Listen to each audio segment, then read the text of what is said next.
सुरखरोई जहां में। अस्सलामु अलैकुम वरहमतुल्लाहि वबरकातुहू। दोस्तों, आजकल मुंबई से एक ख़बर खूब सुर्खियां बटोर रही हैं और वो है मुंबई के ग्राउंड का नाम टेपू सुल्तान रखा जाना। टेपू सुल्तान नाम क्या रखा गया? जो शरपसंद अनासिर थे, जो कट्टरवादी संगठन के लोग थे, उन्होंने वावेला मचाना शुरू कर दिया कि इनका नाम टेपू सुल्तान क्यों रखा गया, इस ग्राउंड का नाम। जबकि टेपू सुल्तान किसी पॉलिटिकल पार्टी से ताल्लुक नहीं रखते थे और न किसी पॉलिटिकल पार्टी के सदस्य या कार्यकर्ता थे, बल्कि टेपू सुल्तान हिंदुस्तान के सबसे बड़े फ्रीडम फाइटर थे। हिंदुस्तान को अंग्रेजों के चंगुल से बचाने वाले सबसे पहले शख्स ने, जिसने अपनी जान माल, अपनी कुर्बानी, अपने घर वालों की कुर्बानी दे दी अंग्रेजों से हिंदुस्तान को बचाने के लिए, उस शख्स का नाम टेपू सुल्तान। टेपू सुल्तान को जब अंग्रेजों ने शहीद किया तो उन्होंने कहा था कि अब हिंदुस्तान को हमारा गुलाम बनने से कोई नहीं रोक सकता। और वही हुआ कि उसके बाद हिंदुस्तान अंग्रेजों का गुलाम बन गया। आज टेपू सुल्तान के सर झूठे झूठे इल्जामात सिर्फ इसलिए डाले जा रहे हैं ताकि टेपू सुल्तान को लोगों की नजर में मुजरिम बनाकर, विलन बनाकर पेश किया जाए, जबकि ये सारे इल्जाम तकरीबन झूठे हैं। टेपू सुल्तान के सर ये भी इल्जाम आता है कि आप हिंदू मुखालिफ थे। गलत है। हिंदुओं के लिए उन्होंने क्या किया, आप तारीख की किताबें उठाकर पढ़ें और उन जो पढ़े लिखे हिंदू मिजाज लोग हैं उन्हीं को आप, उन्हीं की जुबानी सुने तो आपको पता चलेगा कि टेपू सुल्तान ने हिंदुओं के लिए क्या किया। मैसूर में पहाड़ी पर एक देवी की मंदिर थी जहां पे हिंदुओं की बलि चढ़ाई जाती थी। हिंदू लोग इंसानों की बलि चढ़ाते थे। टेपू सुल्तान को खबर हुई, आपने उस बलि की रिवायत बंद की। मैसूर के ही कुछ हुक्मरानों ने, कुछ हिंदू राजाओं ने ये दलित की औरतों के लिए लाजिम कर दिया था कि दलित की औरत अगर अपने घर से निकलती है तो सर और सीना खोल कर निकलेगी। लेकिन ये खबर जब टेपू सुल्तान को हुई तो आपने इस कानून को या इस रिवाज को फौरन बंद करवाया। श्रीनगर में एक बड़ी सी मंदिर लूट ली कुछ लोगों ने। टेपू सुल्तान को खबर हुई, आपने फौरन इसकी खबर ली और जितने इसके मुजरिम थे उन तमाम मुजरिमों को आपने सजा दिलवाई। तो टेपू सुल्तान एक ऐसे फरमारवा थे जिन्होंने मुसलमानों के साथ हिंदू, बल्कि जितनी कौमें उस वक्त उनकी हुकूमत के तहत आती थी, सबकी भलाई का काम किया। बात बस इतनी सी है कि टेपू सुल्तान चूंकि मुस्लिम हुक्मरान थे, अगर वो मुस्लिम हुक्मरान ना होते तो शायद हिंदुस्तान में उनकी पूजा की जाती। इतने बड़े आदमी थे वो, और उन्होंने इतने काम किए हैं हमारे मुल्क के लिए और हमारे मुल्क को अंग्रेजों से बचाने के लिए। लेकिन इन्हें दुश्मनी सिर्फ इस बात से है कि टेपू सुल्तान मुसलमान थे। और एक टेपू सुल्तान नहीं, टेपू सुल्तान से पहले सिराजुद्दौला, इन्होंने भी बेशुमार कुर्बानियां दी। कौन याद करता है उन्हें? सिराजुद्दौला ने जो जंगें लड़ी हैं हिंदुस्तान को अंग्रेजों से बचाने के लिए, जो कुर्बानियां दी हैं, सिराजुद्दौला की लाश को अंग्रेजों ने हाथी से कुचला था। उनके घर की औरतों को समंदर में डुबो कर मार दिया गया था, कुछ औरतों को जहर देकर मारा गया। ये सारी कुर्बानियां मुसलमानों की हमारे मुल्क के लिए रही है, लेकिन इन्हें कोई याद नहीं करता। हमारे जो हीरो थे, जो रियल हीरो थे, आज उन्हें विलन बनाकर पेश किया जा रहा है। 1857 की लड़ाई में जिन मुसलमानों ने हिस्सा लिया, कितने मुसलमानों को याद किया जाता है? अल्लामा फजले खैराबादी को, बहादुर शाह जफर को। बहादुर शाह जफर 1857 की लड़ाई के सबसे बड़े लीडर थे, जिनकी आवाज पे सारे हिंदू मुस्लिम इकट्ठा हो गए थे और उनकी क़यादत में ये जंग लड़ी गई थी। बहादुर शाह जफर ने अपनी पूरी सल्तनत इसके लिए लुटा दी। बहादुर शाह जफर को मुल्क बदर कर दिया गया, इंडिया से बाहर भेज दिया गया। उनके सामने एक दस्तरखान पर उनके बेटों के सर सजाकर पेश किए गए थे। इतनी कुर्बानियां किसने दी है इस मुल्क को अंग्रेजों से बचाने के लिए? तकरीबन 2 लाख मुसलमान 1857 की लड़ाई में शहीद किए गए। कौन उन्हें याद करता है? तकरीबन 52,000 उलमाए किराम शहीद हुए हैं 1857 की लड़ाई में। ये जुबानी बात नहीं है, उस वक्त की तारीख पर लिखी हुई किताबें शाहिद हैं। चांदनी चौक से लेकर खैबर तक पूरे सड़क पर ऐसा कोई दरख्त नहीं था जिस पर उलमा की 2-4 लाशें न लटकती हों। जमुना के किनारे आज भी एक बरगद का दरख्त मौजूद है, जिस दरख्त पर तकरीबन 15,000 मुसलमानों को की लाशें लटकाई गई थी, मुसलमानों को फांसी दी गई थी।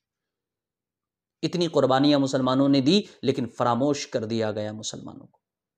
आज उनमें से किसी का नाम नहीं लिया जाता। और जिन्होंने अंग्रेजों से माफिया मांगी थी, कई कई लेटर, कई कई खत लिखे थे माफी के, आज वो वीर हैं, आज वो बहादुर हैं, आज वो फ्रीडम फाइटर। और इसमें दूसरों की गलती कम, हमारी खुद की गलती ज्यादा। टेपू सुल्तान या बहादुर शाह जफर या अल्लामा फजल खैराबादी, जो उलमा की जमात के सबसे बड़े लीडर थे इस लड़ाई में, इनके लिए हम मुसलमानों ने क्या किया? 2015 में कांग्रेस की सरकार ने कर्नाटका में 10 नवंबर को टेपू सुल्तान जयंती के तौर पर ऐलान किया और उसकी छुट्टी रखी। 2018 तक ये मनाए गए। 18 में कुछ यही कट्टरवादी संगठनों ने हंगामे किए। 2019 में जब बीजेपी की सरकार ने इसे मनसूख कर दिया, इस छुट्टी को खत्म किया। 2020 में कर्नाटका के 7 स्टैंडर्ड की किताब, सोशल साइंस की किताबों से हजरत टेपू सुल्तान का जो चैप्टर था, उनके बारे में जो तारीखी बातें मिलती थी, उन्हें हटा दिया गया। हमने क्या किया? कितने मुसलमानों ने इसके खिलाफ आंदोलन किए? कितने मुसलमानों ने आवाज उठाई? हमें से कितने लोग मुसलमानों, कितने मुसलमानों के बच्चे, कितना पढ़ा लिखा मुसलमान टेपू सुल्तान के बारे में जानता है? कितने लोग सिराजुद्दौला के बारे में जानते हैं? कितने लोग बहादुर शाह जफर को जानते हैं? कितने लोग अल्लामा फजल खैराबादी को जानते हैं और उनकी टीम में मौजूद उलमाए किराम को जानते हैं? अल्लामा फजल खैराबादी रहमतुल्लाह तआला अलैह, आपने दिल्ली की जामे मस्जिद में खड़े होकर ऐलान किया था कि अंग्रेजों के खिलाफ जंग करना वाजिब है। जब जंग में शिकस्त हुई तो उलमाए किराम को फांसियां दी गई। अल्लामा फजल खैराबादी को जजीरे अंडमान में काला पानी जेल की सजा का हुक्म सुनाया गया। आपने वहीं पे तड़प तड़प कर जान दे दी। और उसी जेल में आपने कोयले से एक किताब लिखी थी, अरबी में जिसका नाम अत-तौरतुल हिंदिया है, उर्दू में जिसका ट्रांसलेट बाग़ी हिंदुस्तान के नाम से किया गया। उस किताब को पढ़ें तो आपको पता चलेगा कि कितनी कुर्बानियां मुसलमानों ने पेश की है। आखिर वक्त में अल्लामा फजल खैराबादी के पास जेल के जेलर ने कहा था कि अगर आप बस इतना कह दें कि हमने वो फतवा गलत दिया था, जो अंग्रेज़ों से लड़ने का फतवा था, तो मैं आपको छुड़ा लूँगा। अल्लामा फजल खैराबादी ने कहा कि अगर मुझे तुम कत्ल कर दो तो मेरे खून का हर कतरा कहेगा तुम लोगों से जंग वाजिब है, जिहाद वाजिब है। इतनी कुर्बानियां अगर किसी हिंदू ने दी होती, यकीन माने गॉड ऑफ इंडिया कहलाता वो। उसके नाम से हिंदुस्तानों में सैकड़ों ट्रेनें चल रही होती, बड़े बड़े एयरपोर्ट्स, बहुत बड़े बड़े स्टेशंस उनके नाम से मंसूब किए गए होते। लेकिन हमने खुद भी बुला दिया। हम दूसरों से कौन सा शिकवा और कौन सा गिला करें? कितने लोग अल्लामा फजल खैराबादी को जानते हैं? कितने अल्लामा सदरुद्दीन आजुर्दा को जानते हैं? कितने अल्लामा इनायत अहमद काकोरी को जानते हैं? ये जो सबसे बड़े बड़े हीरो थे हमारी जंग के। आज हिंदुस्तान में 1857 की लड़ाई पर बात इसलिए नहीं होती कि इसमें सबसे ज्यादा कुर्बानी मुसलमानों की। ऐसा नहीं है कि हिंदुओं की साझेदारी नहीं थी, लेकिन सबसे ज्यादा कुर्बानियां मुसलमानों की थी। सबसे ज्यादा शहीद मुसलमान किए गए थे। दाढ़ी टोपी वाला कोई भी देखा जाता तो उसे गोली मार दी जाती थी 1857 के गदर के बाद।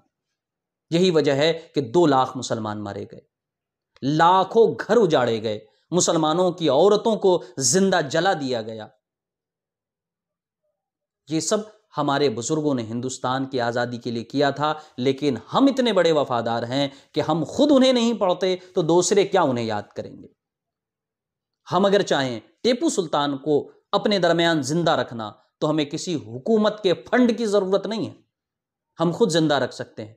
अपने चौक चौराहे गली मोहल्लों का नाम टेपू सुल्तान रखें, अपने बच्चों का नाम टेपू सुल्तान रखें, अपनी इमारतों का नाम टेपू सुल्तान रखें, अपने इलाकों का नाम टेपू सुल्तान रखें। अल्लामा फजल खैराबादी के नाम पे अपनी बड़ी बड़ी चीजें मंसूब करें। हम कर सकते हैं।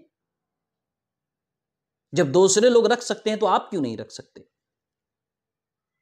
तो दूसरों ने जो किया वो तो एक साजिश का हिस्सा है। आज तारीख से हमारे उन तमाम बुजुर्गों को निकाल दिया जा चुका है या निकाला जा रहा है जिन्होंने अंग्रेज के खिलाफ लड़ाई लड़ी थी।